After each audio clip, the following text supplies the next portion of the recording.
press the bell icon. Never miss an update.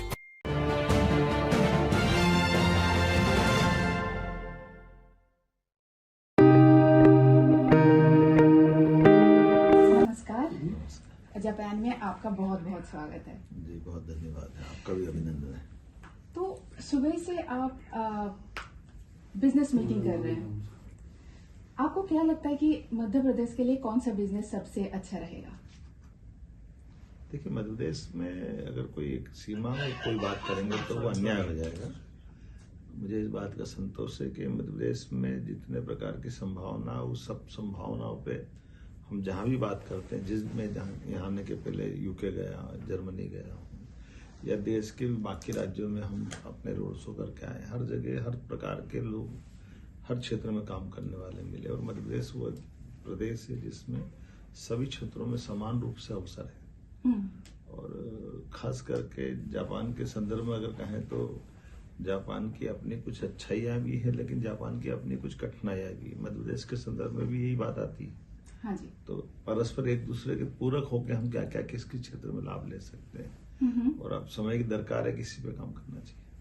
तो आपने बोला कि समय के एक दूसरे के पूरक होकर हम क्या काम कर सकते हैं। इस पूरक में आप अगर 2-3 नाम ले कि ये मध्य प्रदेश के लिए अच्छा है, जापान के लिए भी अच्छा है। जैसे बहुत सरल है, मध्य प्रदेश में आबादी ये उसका सरप्लस है।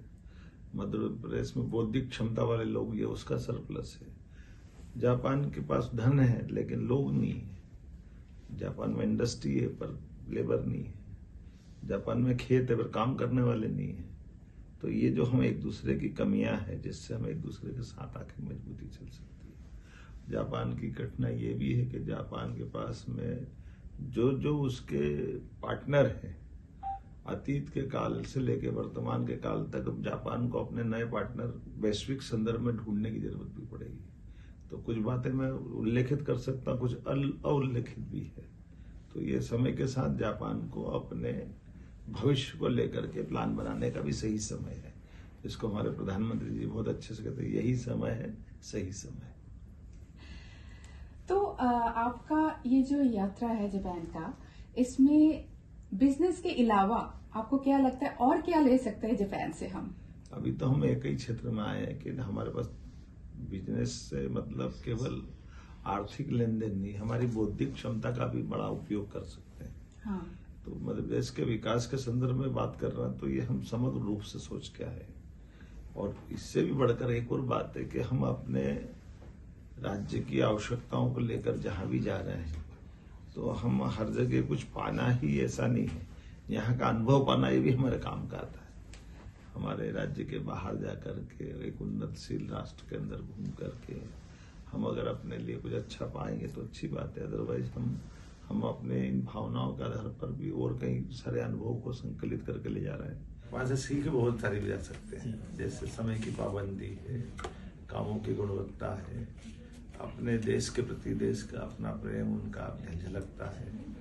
जापान की अपनी कठिनाइयां भी समझ रहा है, जिसके आधार पर मध्य प्रदेश की और देश की जापान से दोस्ती लंबे समय तक निभेगी, ये संभावना भी देख रहे हैं। वैश्विक कई कारण भी है जिसके कारण से जापान को अब दुनिया की सबसे तेज गति से बढ़ने वाली शक्ति भारत बन गया है। तो जापान भारत के लिए जितना जरूरी है उतना जापान के लिए भारत भी जरूरी है।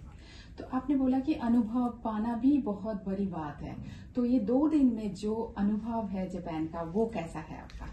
अच्छा है ना, 75 साल की उम्र के सबसे बड़े उद्योगपति के मन में ललक है कि अभी मैं और काम करूंगा।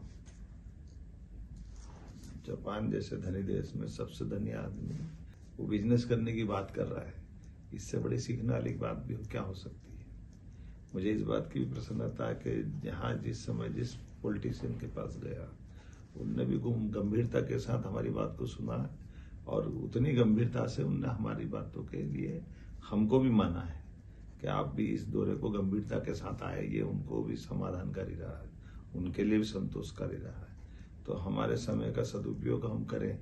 आज ये भी आवश्यकता तो भारत के पॉलिटिशियन के लिए यशस्वी प्रधानमंत्री के नेतृत्व में ये जो चित्र बन रहा है, ये भारत की साख बढ़ाने का भी है, भारत की धाक बढ़ाने का भी है, और भविष्य में निवेश करने वाला भी है। तो मैं थोड़ा लाइट क्वेश्चन के ऊपर आती हूँ। तो ये बहुत भारी क्वेश्चन हो गया अभी तक। आपने तो पूछा, मैंने जवाब दिए। तो आपने बोला कि नुपुर बाजती है, तो थोड़ा सा मैं बच जाती हूँ।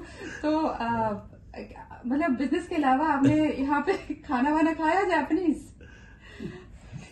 खाना तो नहीं, खाने का तो अपना एक मजा है, वो बात सही है। हाँ। लेकिन मुझे ये सुनकर देखकर भी अच्छा लगा कि जापानी लोग भारतीय रेस्तरां में भी अच्छा भोजन कर रहे हैं, और जापानी लोगों के साथ भारत का ये जो संबंध जुड़ रहा है, ये अच्छी बात भी है। थोड़ा सा ये सही बात है कि जापान का ट्रेडिशनल अपना एक कल्चर है, उस कल्चर का अपना मजा भी है। लेकिन करके जैसे देश के प्रति लोगों की जिज्ञासा बढ़ रही है, भारतीय जीवन शैली से आनंद आ रहा है, ऐसे निरामिष सामिष का जो अंतर समझ में आ रहा लोगों को, जैसे शाकाहारी होने का जो मजा आ रहा लोगों को, उससे हम निश्चित रूप से गौरवान्वित होते हैं। जो कम मिर्च मसाले के आधार पर भी हम अपने जीवन में बहुत आनंद के साथ बगैर वाइन के भी जिंदगी जी सकते। यहाँ पे अभी पहले 5,000 डायस्पोरा से अभी ऑलमोस्ट 50,000 डायस्पोरा हो गए हैं। तो इसको और भी बढ़ाने के लिए आपको क्या लगता है कि कैसे हम लोग और भी ज्यादा भारतीयों को भेज सकते हैं? मैंने कहा ना, हमने तो जब आज अपने लोगों से मिले तो यही कहा कि आप टेक्नोलॉजी के क्षेत्र में आप अपने एक दूसरे की जरूरत की पूर्ति कर ले। आप तकनीकी हमको सिखाइए, हम आपको लोग भेज देंगे, मिलकर के आगे बढ़ेंगे, दोनों तरफ से काम चलेगा, और एक क्षेत्र नहीं सभी क्षेत्रों में बढ़ सकते हैं। कोई जापानीज वर्ड आपने सीखा 2 दिन में? जापानी वर्ड सीखा तो पूरे जापान को सीखना आया, अभी कहती एक दिन में थोड़ी सिखाएगा। जापान के लोगों से मैंने कहा ना कि जापान का सबसे धनी व्यक्ति भी अगर बिजनेस की ललक रख रहा है तो अपने आप जापान की प्रगति का राज अपने को ध्यान में आ जाता ना। तो जापान में बैठ के भारतीय युवाओं के लिए आप क्या बोलना चाहेंगे? एक ही बात बोलना चाहूंगा कि हम अपने टैलेंट के बलबूते पर केवल जापानी सीख लें, उनकी भी संभावना का द्वार अच्छा खुलेगा। इसलिए हमने सरकार के स्तर पर इसमें स्कूल कॉलेज में जापानी भाषा सिखाने का भी प्रयास चालू किया।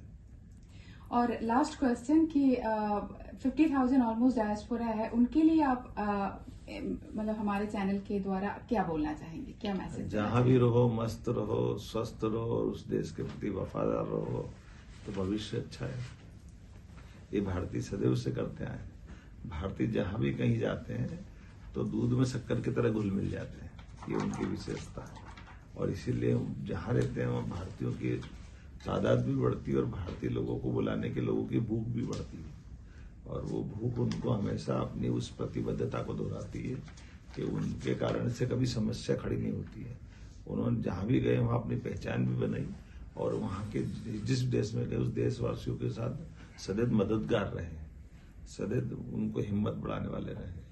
तो इसलिए भारत के लोगों को दुनिया में लोग बुलाने की होल्ड मचती है।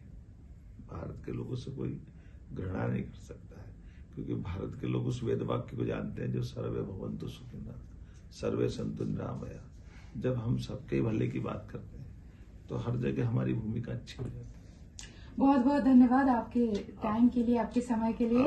और एक लास्ट में जापानीज वर्ड आपको सिखाऊंगी, आरिगातो गोजाइमासु। आरिगातो गोजाइमासु। Wow, that's wonderful. Subscribe now and press the bell icon. Never miss an update.